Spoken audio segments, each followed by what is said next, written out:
Deveti dan, 3 fare. Metka, Metka, pridi in poglej tole, se je slišal glas iz dnevne sobe, kjer je Tomaž sedel za računalnikom. Metka je prišla še v pižami in vsa zaspana. Ja, no, Tomaž, kaj je? Ravno imam namen iti v kopalnico, da se pripravim za odhod. Moraš vendar pogledati, kam gremo. Poglej to krasno fotko, a ni dobra? Tole si gremo danes ogledat. Ja, kulja. Ampak daj, mi boš vse to razložil na poti do tja. Saj nas čaka kar dolga vožnja, je pripomnila še vedno zaspana in jutranje tečna Metka. Čez 10 minut vsi v avtu, se je zaslišal očetov glas. Mami je še zlagala stvari v nahrbtnik, Tomaž hitel z ugašanjem računalnika, Metka pa še vedno oklevala, ali naj si obleče rumeno majico s pikami ali belo s črtami. Veste, katero je izbrala? Nobene od teh. Ven iz omare je potegnila še tretjo majico, svetlo modre barve, jo potegnila nase in tekla po stopnicah dol v garderobo. Kdo mislite, da je bil prvi v avtu? Očka, seveda. Kdo pa zadnji? Mami, seveda, ker je bilo treba vklopiti še sušilni stroj in mucko natresti brikete v lonček.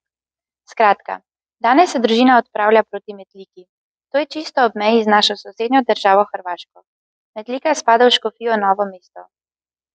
Čisto blizu Metlike je majhna vas Rosanlice, v kateri se na koncu vasi za visokimi in mogočnimi lipami skrivajo 3 cerkve, obdane z visokim obzidjem, krog njih pa je pokopališče.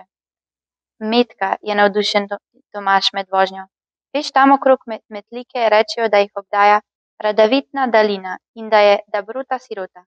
Kaj se pa zdaj afnaš, ni bilo nič jasnega Metki.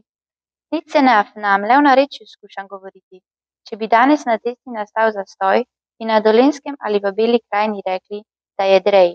Saj veš, mi Gorenjci rečemo dren, oni pa drej. Zanimivo, ne? Družina na poti ni obstala v nikakršni gneči ali dreju. In pot jih je pripeljala do te male vasice, v kateri so si želeli ogledati cerkev žalostne Matere Božje. Rosanlice ali 3 fare, kot se reče kraju, kamor so se pripeljale, ni bilo težko najti in med vožnjo je Metka s knjigo v roki razložila, da je vas dobila ime po Rusalijah, kar naj bi v staroslovanskem jeziku pomenilo, da so na grobovih umrlih zažgali kresove. Tomaž si je že predstavljal, kako bi bilo, če bi še danes po pogrebnem obredu na grobu zakurili kres. Dospeli so do res zanimivega kraja. 3 cerkve tik druga ob drugi in zato so ljudje kraj poimenovali tudi 3 fare. Veliko narečnega spoznavamo danes. Fara pomeni župnija, pa tu niso združene 3 župnije, temveč 3 cerkve. 3 cerkve, en zvonik, ki je nekoč vabil vernike iz Slovenije in bližnje Hrvaške, pobožnosti in molitvi. Vse okrog njih pa so spomeniki mnogim umrlim domačinom.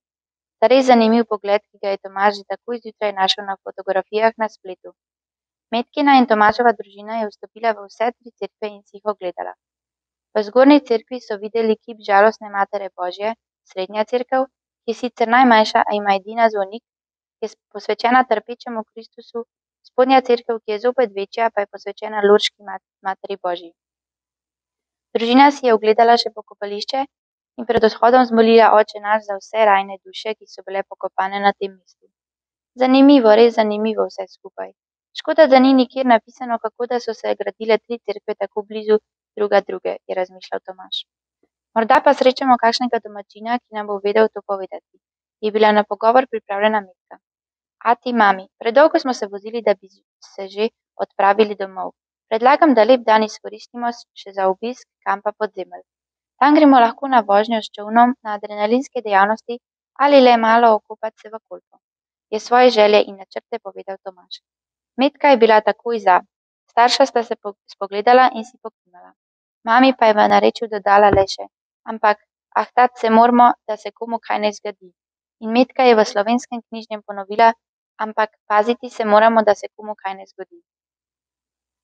Današnja naloga: zahvali se Bogu za svojo družino.